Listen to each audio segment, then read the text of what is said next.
कथा,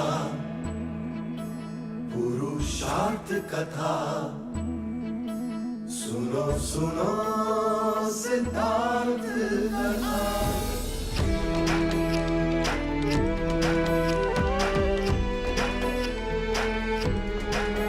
संसार में दुख का कारण क्या, संताप शोक का निवारण क्या। संसार में दुख का कारण क्या, संताप शोक का निवारण क्या। इस खोज में सब कुछ त्याग दिया, हर वैभव से वैराग लिया। वो सृष्टि से संयुक्त हुए, सिद्धार्थ से गौतम बुद्ध हुए।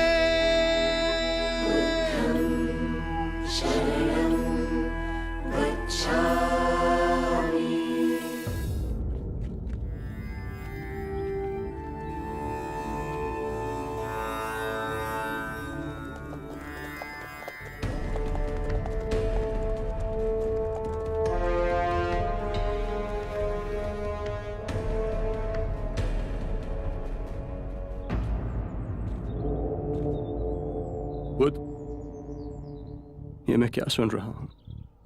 आप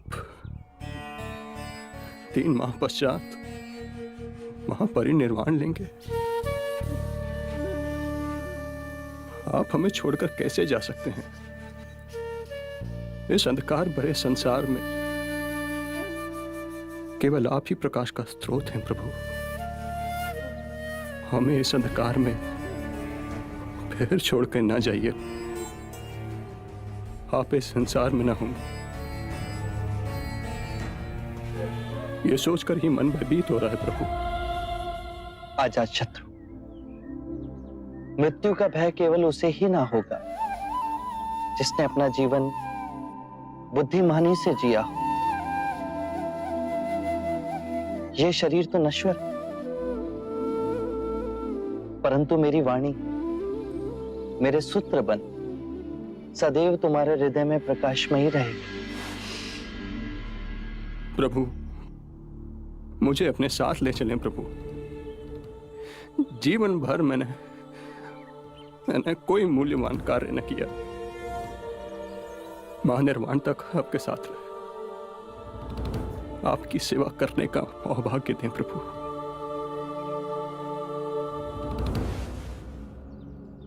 अजात शत्रु,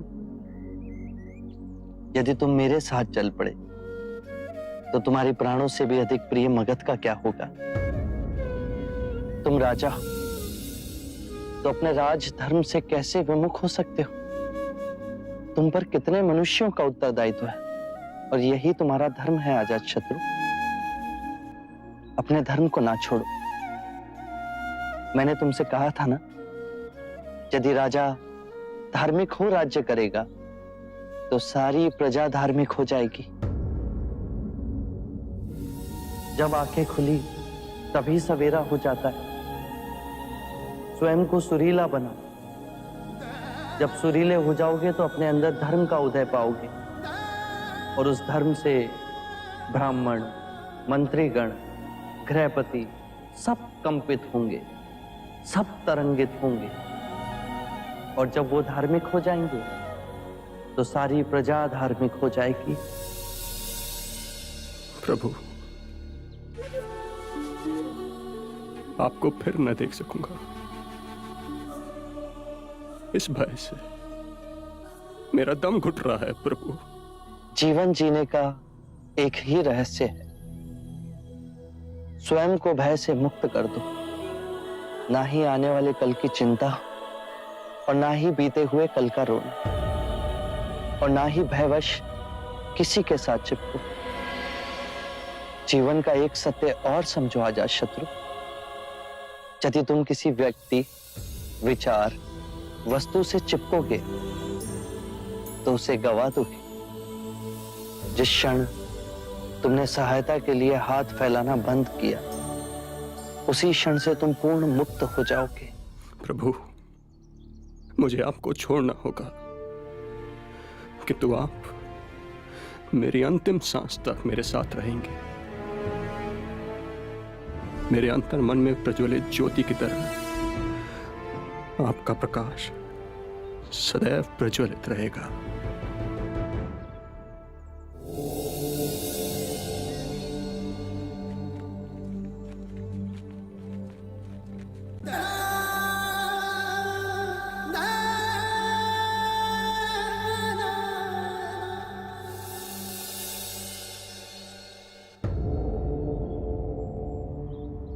हम जैसे संसारी जीव आपके दर्शन पा कृतार्थ हुए। मेरे जैसे निम्न व्यक्ति का निमंत्रण स्वीकार कर हम सब पे बहुत बड़ी कृपा की। हम तो साधारण मानव हैं।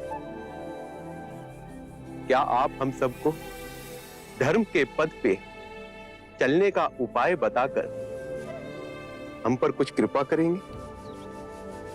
मेरी पत्नी की भी अभिलाषा है कि आप हमें जीवन जीने की निधि समझाएं। चंड, दाम्पत्य जीवन में सामंजस्य होना अति आवश्यक है। यदि पति और पत्नी के बीच में मधुर संबंध होंगे तो परिवार का सौभाग्य बढ़ेगा और परिवार का सौभाग्य फैलकर संपूर्ण मानव समाज को हर्षित करेगा। पति और पत्नी को सांसारिक रूप से ही नहीं अपितु धन कमाने की भावना और शरीर के बंधनों से ऊपर उठना होगा। पत्नी पति के ही शरीर का एक अंग है। पति को सर्वदा अपनी पत्नी का आदर करना होगा, उसे मान देना होगा। पति को भूले से भी किसी के भी सामने अपनी पत्नी का अपमान नहीं करना चाहिए। पति व्रत का पालन पत्नी करती ही है। पति को भी पति धर्म का पालन करना चाहिए। उसे व्यभिचार से दूर रहना चाहिए। पत्नी की हर इच्छा को अपने हर निर्णय में सम्मिलित करना चाहिए। पत्नी का धर्म है पति से सर्वदा प्रेम करना। पति के परिवार को स्वयं का परिवार बनाना। उसके परिवारजनों के लिए सर्वदा अपने हृदय में प्रेम और सेवा का भाव रखना। अतिथियों का आदर करना। यदि परस्पर विश्वास से जिए तो परम ज्ञान की ओर एक साथ जाओगे। कृपा प्रभु, जीवन आपके दिखाए पथ पर चले, उसके कुछ मूल नियम बताने का सौभाग्य दें। अच्छे मनुष्य की संगत करो। बुरे केवल वो हैं जो ध्यान पूर्वक नहीं जी रहे। वो तुम्हारा भी ध्यान छीन लेंगे। अपने आसपास ऐसा वातावरण बनाओ जिससे आत्मिक वृद्धि हो। जब अंतर्मन शुद्ध होगा तो आपके सभी कृत्य धार्मिक हो जाएंगे। जो भी करो, चाहे अपना व्यवसाय या गृहिणी का कार्य, उसे गहनता से समझकर उत्तम करने की चेष्टा करो। खाना भी पकाओ तो कार्य की तरह नहीं, अभूतपूर्ण अवसर की तरह। अपने और अपने पति के माता पिता, अपने बच्चों और आपके जीवन से जो भी जुड़े हैं उनकी देखभाल करो। केवल अपने लिए स्वार्थी हो जीवन ना जियो। अपना धन, वैभव, सुख, संपदा सब में बांटो। जुआ और नशे से दूर रहो। अपने अंदर नम्रता, कृतज्ञता और साधारण जीवन के पौधे को सींचो और उपजाओ। जब भी समय मिले भिक्षु से संपर्क कर ध्यान साधना का अभ्यास करो। उससे चिंता और कलेश मिटेंगे और आपके अंदर परम शांति का उदय होगा। स्मरण रहे, हर सवेरे जब आंख खुलती है तो हमारा नया जन्म होता है और इस दिन क्या करना है वो अत्यंत महत्वपूर्ण है। मनुष्य कृतज्ञ भाव से जीना भूल गया है। सांसारी को यह स्मरण रहे कि उसे क्या क्या संपदा मिली है। वृक्ष मिले, पुष्प मिले, वायु मिली, जल मिला है, आकाश मिला है। ये संपदा हमने तो नहीं कमाई। इन सभी के लिए अपने अंतर में धन्यवाद का भाव हो। कृतज्ञ भाव से हर दिवस को जीते हुए सोचो। यदि बहुत कुछ नहीं सीखा तो कुछ तो सीखा।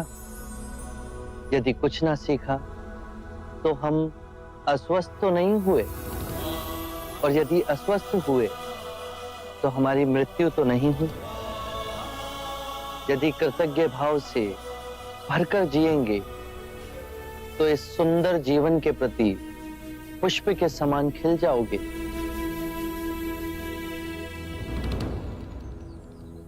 प्रभु, अब आप भोजन के लिए पधारें।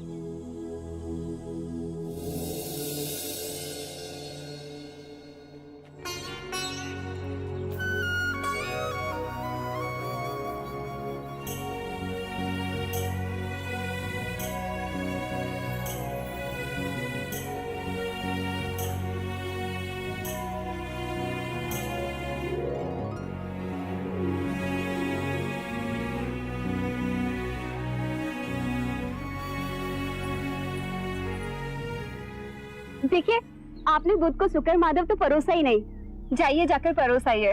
अरे हाँ, ये तो मैं भूल ही गया। जी। मैं अभी परोस के आता हूँ।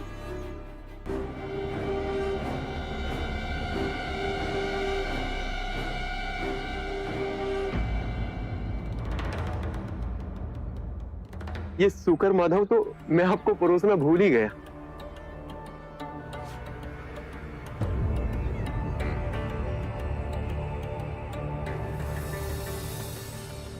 ये शुक्र माधव बड़े प्रयास से मैंने चंदन के वृक्ष से तोड़ा है। बड़े प्रेम से मैंने आपके लिए बनवाया है। कृपया इसे ले लीजिए।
ये बिजली की चमक, ये बादलों का गरजना,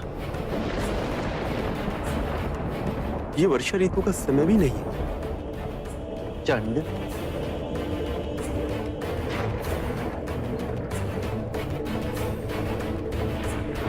चंद, बचे हुए शुक्र माधव को धरती में गाड़ाओ। भूले से भी किसी को मत खिलाना।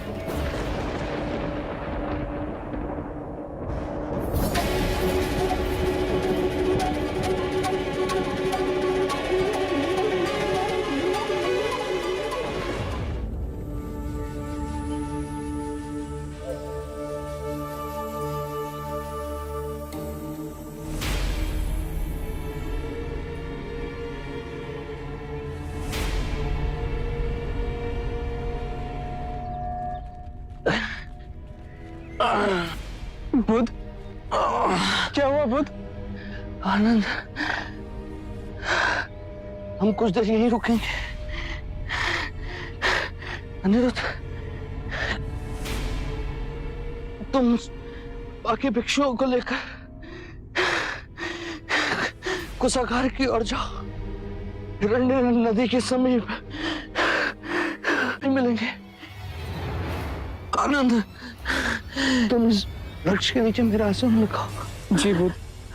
मैं कुछ समय यहीं विश्राम करूंगा। जी।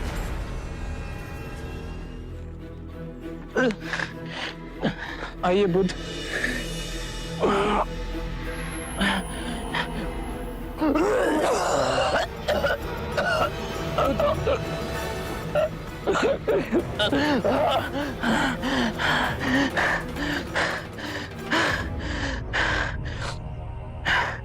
आनंद, बहुत प्यास लगी, जल्दी जाकर मेरे लिए चल ले आओ।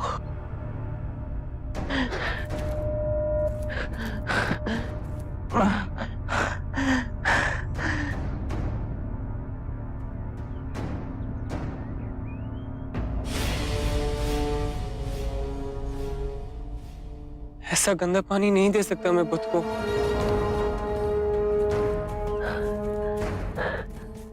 बुद्ध। आनंद, जल लाए, मुझे बहुत प्यास लगी। बुद्ध, वहां का जल बहुत गंदा है, आपके पीने योग्य नहीं है। ककोता तक रुकिए, वहां का जल मीठा और निर्मल है। वहां जाते ही मैं आपके जल पीने का और स्नान करने का प्रबंध कर दूंगा। आनंद, इस भिक्षा पात्र में जल ला, जल स्वच्छ है, जल्दी जाओ। जी बुद्ध।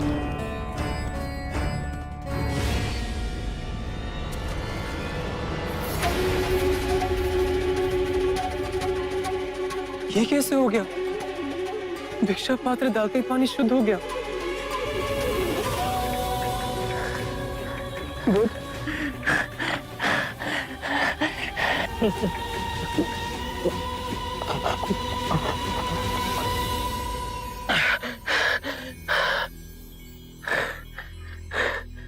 बुद्ध, मैं पहले गया तो ताल पूरा गंदा था। जब आपने दोबारा भेजा तो भिक्षा पात्र डालते ही पानी शुद्ध हो गया। ये अनोखी बात कैसे हुई? मेरी बात ध्यान से सुनो आनंद। हमारा सांसारिक शिष्य चंद, जिसके घर हमने भोजन किया था, वो मेरा अंतिम भोजन है। लोग उस पर लांछन लगाएंगे, कहेंगे वो भोजन अयोग्य था। पर तुम उनसे कहना कि मुझे जीवन में 2 ही भोज अविस्मरणीय और रुचिकर लगे। प्रथम भोज जो मैंने परम सत्य पाने से पूर्व ग्रहण किया, और दूसरा जो महापरिनिर्वाण से पहले मैंने ग्रहण किया। चांद को व्यथा नहीं हो, उसे प्रसन्नता हो कि उन 2 भोजन में से एक भोजन उसने मेरे लिए परोसा था।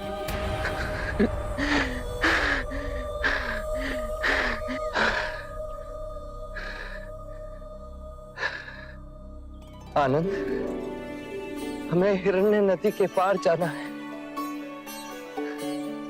कुशागार के समीप। वहां साल के वन है। साल के वृक्षों पर बहुत सुंदर पुष्प आते हैं, बिल्कुल ज्वाला के समान। लाल रंग के सुनहरे पुष्प। मल्ला राजद्वार के पास हमें जाना है। जल्दी चलो आनंद। जी बुद्ध। हमें देर हो रही है।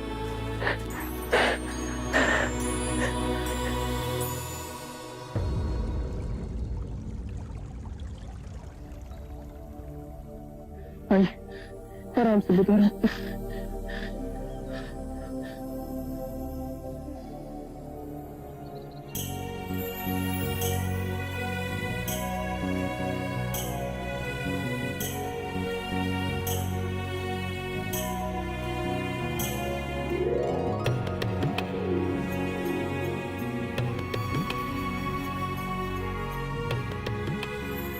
आनंद, इन दोनों वृक्षों के नीचे मेरा बिछोना बिछा दो। मैं यही विश्राम करूंगा। जी बुद्ध। अनिरुद्ध।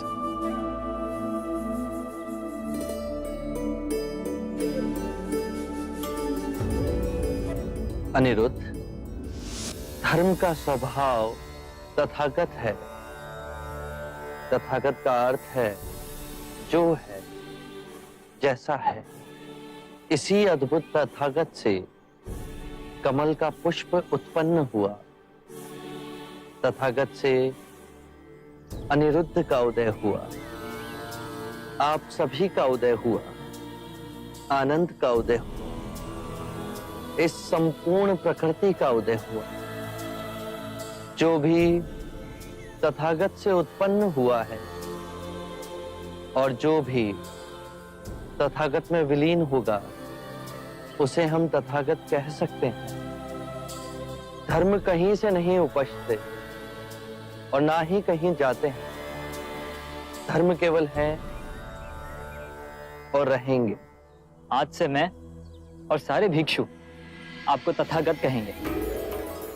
आपको तथागत कह के हमें स्मरण होगा कि हम सब में तथागत का बिंदु है। जैसे यदि हमारे सर में पीड़ा हो और उसे हम तथागत से स्वीकार भाव से स्वीकारें, तो वो पीड़ा समाप्त हो जाती है। इसका कारण है कि हमारी आदि शक्ति उस पीड़ा से लड़ने के लिए बह निकली और आदि शक्ति उसका उपचार कर रही है। ये दोनों विभाजित शक्तियां सर की पीड़ा से अधिक सर को दुखा रही हैं। यदि हमने तथागत से इस पीड़ा को स्वीकार भाव से स्वीकार कर लिया, तो दरार भर गई। अब हमारी सारी शक्ति इस पीड़ा को आरोग्य करने में जुट जाएगी। आइए बुद्ध।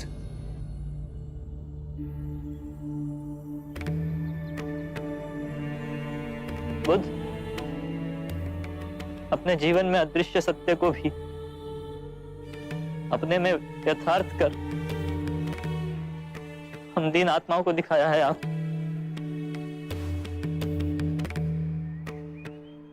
क्या हुआ भिक्षु अनिरुद्ध? आप तो धैर्यवान, फिर आज रो क्यों गए?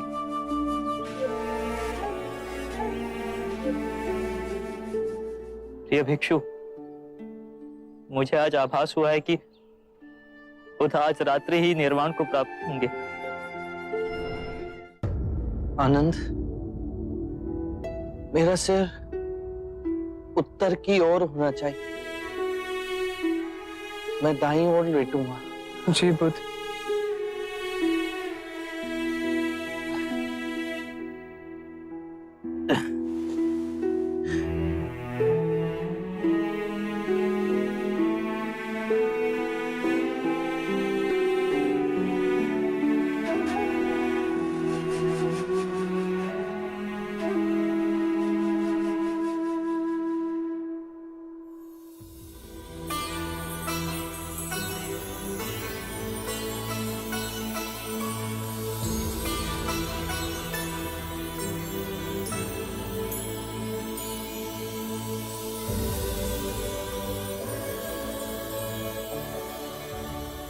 देखो आनंद, अभी तक बसंत ऋतु भी नहीं आई और इन शाल के वृक्षों पर कैसे लाल पुष्प भर इन्हें झुका रहे हैं। देखो कैसे ये पुष्प वर्षा की एक एक बूंदों के समान मेरे वस्त्रों पर बरस रहे हैं।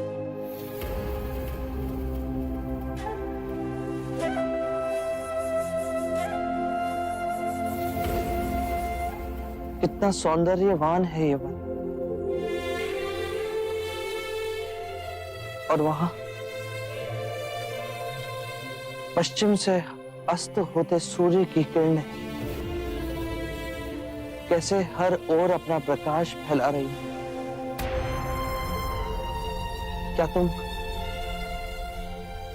साल की इन टहनियों में बहती वायु के संगीत को सुन पा रहे हैं। मेरा हृदय तो ये सब देख आनंद से विभोर हो गया है।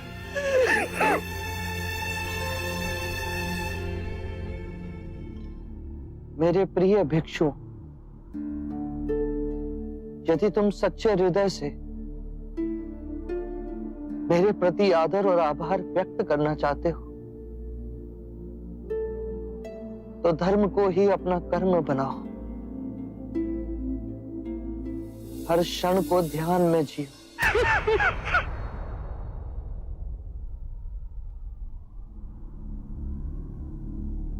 अनिरुद्ध,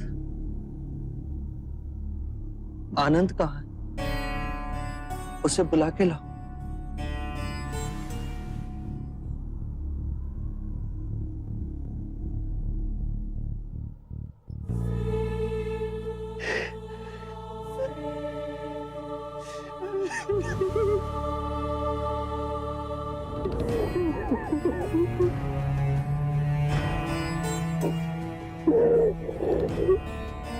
शांत हो जाओ आनंद। तुम्हें यूं रोता देख बुध व्यथित हो जाएंगे। शांत हो जाओ। चल, वो तुम्हें बुला रहे हैं।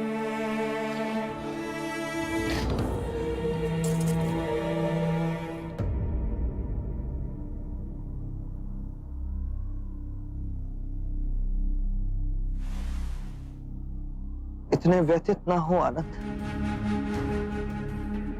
मैंने कितनी बार तुम्हें चेताया है कि सभी धर्म अनित्य है। जन्म में मृत्यु के पदचाप है, मिलन में वियोग की सूचना है, लहर के उठने में गिरने की प्रकृति। यदि मृत्यु ना हो तो जन्म कैसे संभव है आनंद? तुमने अपने हृदय और आत्मा से मेरी बहुत सेवा की है। मैं तुम्हारा अत्यंत आभारी हूं। तुम में अनेक गुण हैं, किंतु तुम इन सभी गुणों से आगे जा सकते हो।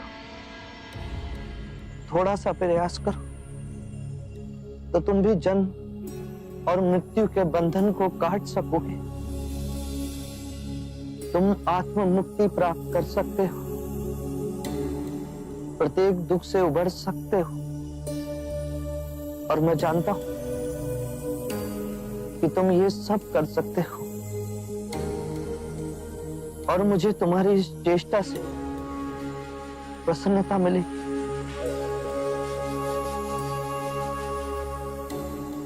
आनंद की 4 विशेषताएं हैं।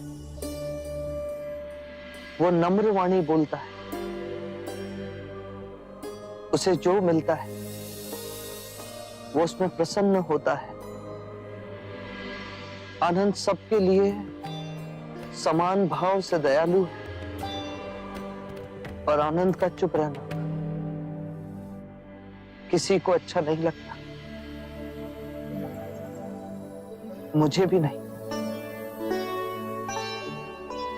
आनंद,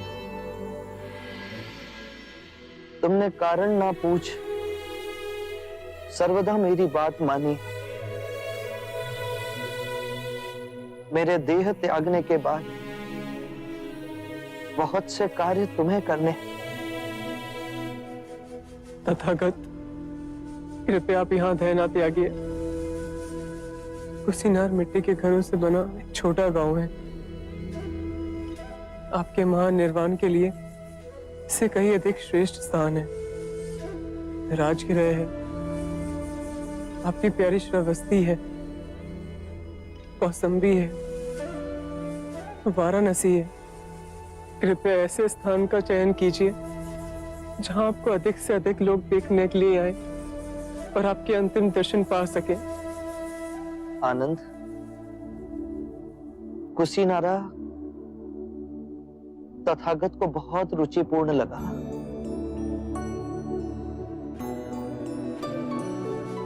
छोटा सा मिट्टी के घरों का गांव, साल के वृक्षों से वर्षा की एक एक बूंदों की तरह टपकते हुए ये पुष्प, आनंद देह त्यागने से पहले देखो मुझ पर किस तरह बरस रहे हैं।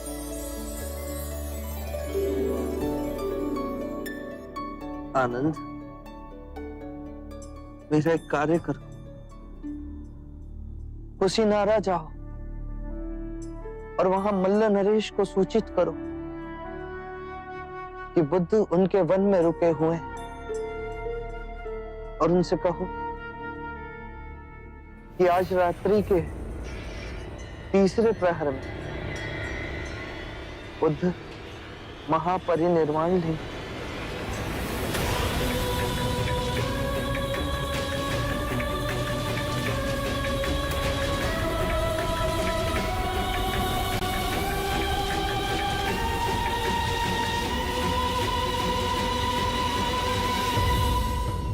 आज रात्रि के तीसरे पहर हम महापरिनिर्वाण लेंगे।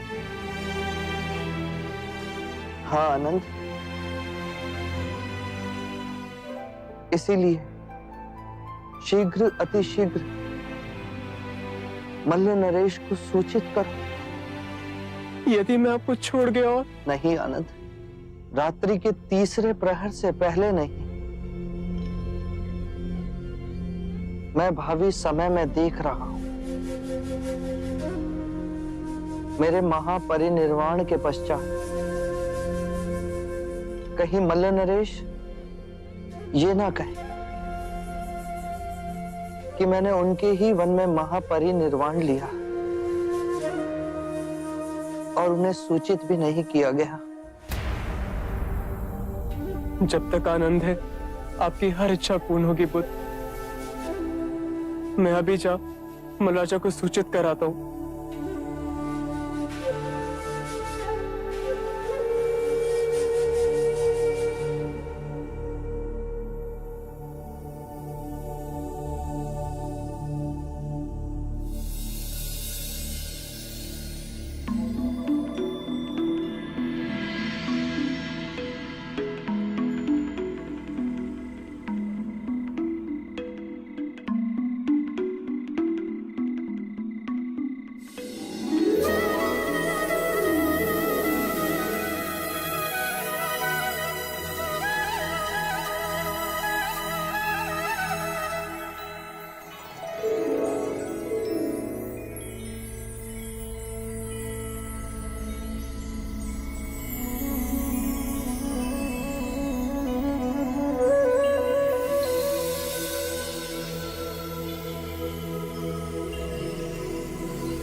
याद रहे, मेरा मार्ग संसार से विमुख होने का मार्ग नहीं। मुझे उस प्रारब्ध पर विश्वास नहीं जो मनुष्य के अच्छे और बुरे कर्म से अछूता है। मुझे उस प्रारब्ध पर विश्वास है जो मनुष्य तब तक नहीं बना सकता जब तक वो स्वयं कर्म ना करे।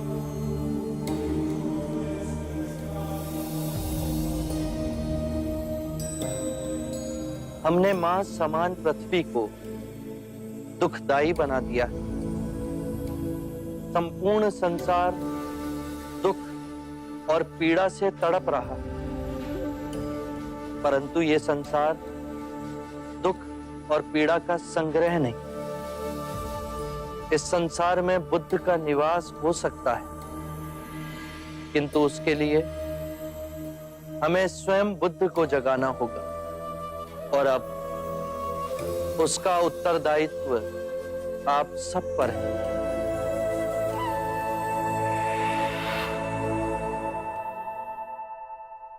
अज्ञान ही दुख, भ्रम, चिंता को जन्म देता है।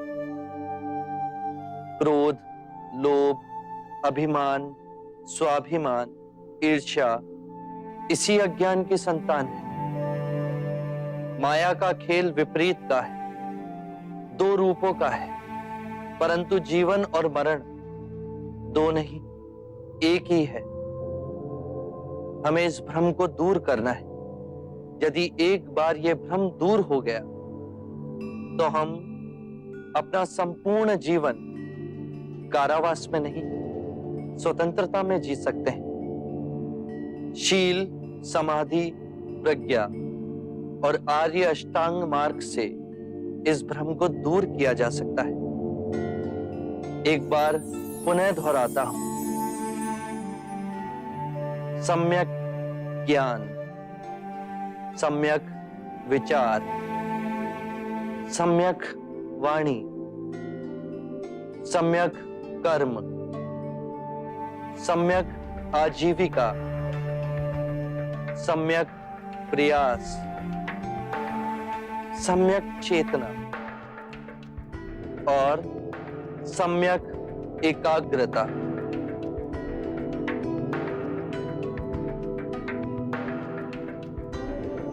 जिसकी निद्रा उड़ गई हो उसके लिए रात्रि बहुत लंबी है।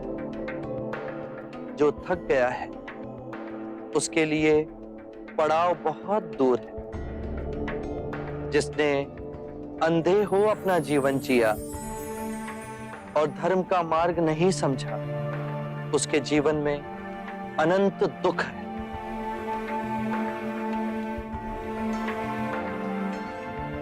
किसी भी बात पर, चाहे वो आपने कहीं पढ़ी हो या किसी महानुभाव का कहना हो या मेरे ही कहे हुए वचन ही क्यों ना हो, सहजता से विश्वास मत करना। जब तक वो तुम्हारी बुद्धि, तुम्हारे विवेक और तुम्हारे सामान्य समझ की कसौटी पर खरा ना उतरे।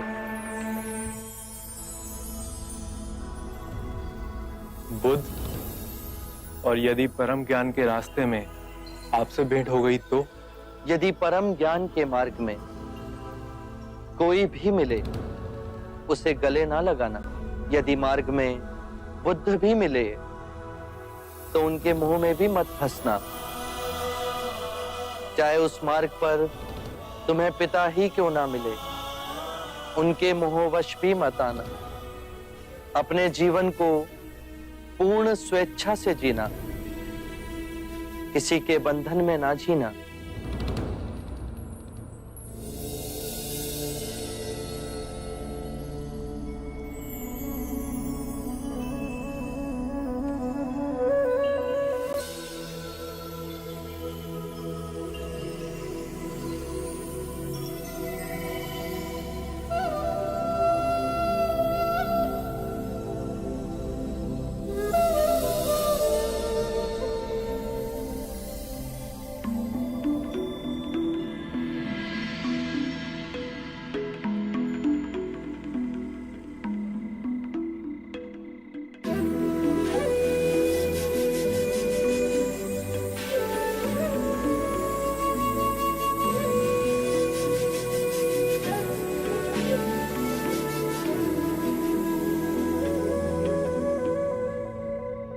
मानव के आध्यात्मिक इतिहास में बुद्धा के समान विशाल निर्भय और निस्वार्थ गुरु इस सृष्टि पर अब दोबारा नहीं आएंगे।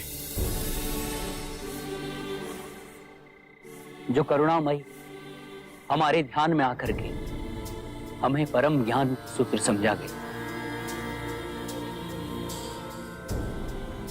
जो प्रेमवश हमें अष्टांगिक मार्ग का संदेश सुनाकर चले गए, जो काल का चक्र चीर आने वाली शुद्ध मानवता को भी धर्म के पथ पर चलने की दिशा दिखा गए। बुद्धं शरणं गच्छामि।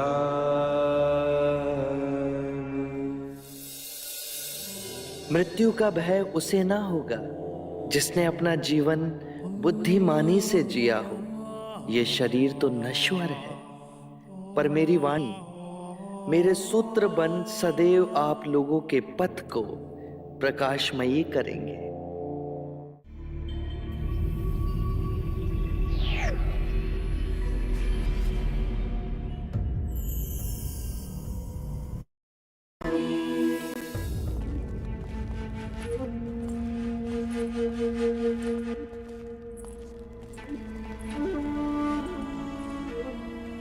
बुद्ध, आपके दर्शन हेतु मल्ल के राजा पधारे।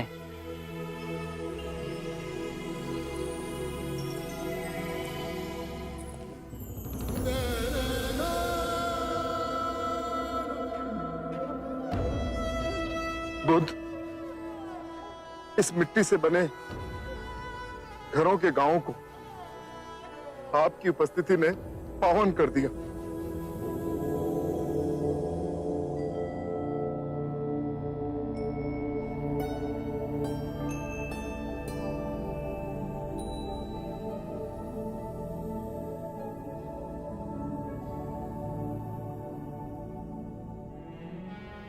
मुझे बुद्ध से मिलना है। क्या मैं बुद्ध से बात कर सकता हूँ? वो बहुत थके हुए हैं, आप स्वयं उनकी अवस्था देख ही रहे हैं। मेरा बुद्ध से बात करना अति आवश्यक है। किंतु आप उनसे एक बार पूछ के तो देखिए। आपका परिचय? मैं ब्राह्मण सुभद्र हूँ। बुद्ध, इतने सारे स्थानों को छोड़ आपने कुशीनारा का चयन क्यों किया? आनंद, एक सूत्र देना है, एक अंतिम भिक्षु को दीक्षा देनी। आनंद, सुभद्र को मेरे पास आने दो, मैं उनसे बात करूंगा।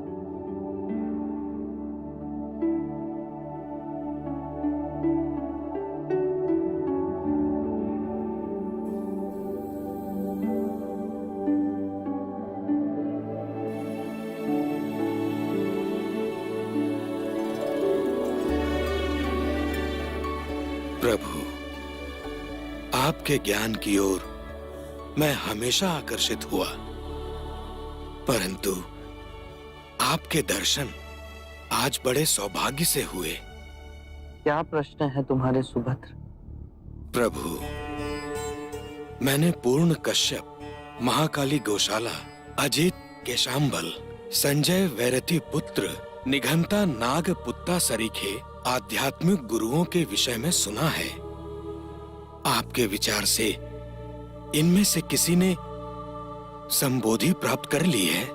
इन्हें संबोधि मिली या नहीं, ये जानना अब आवश्यक नहीं सुभद्र।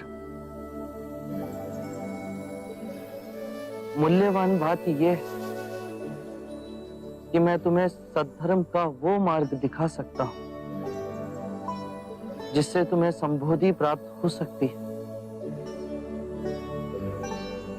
नश्वर में अविनाश को देखना,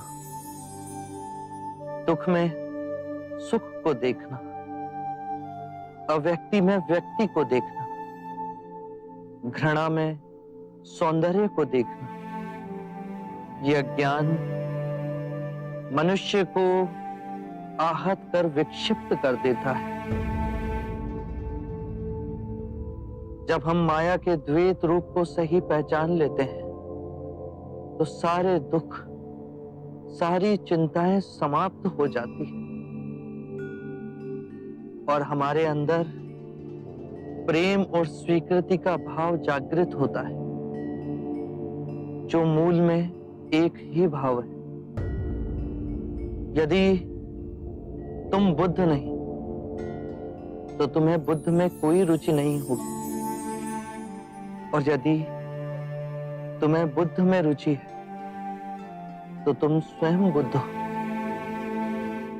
प्रभु, मुझे अपना भिक्षु बनाएंगे? अनिरुद्ध, सुभद्र को दीक्षा के लिए तैयार कीजिए। अभी प्रभु?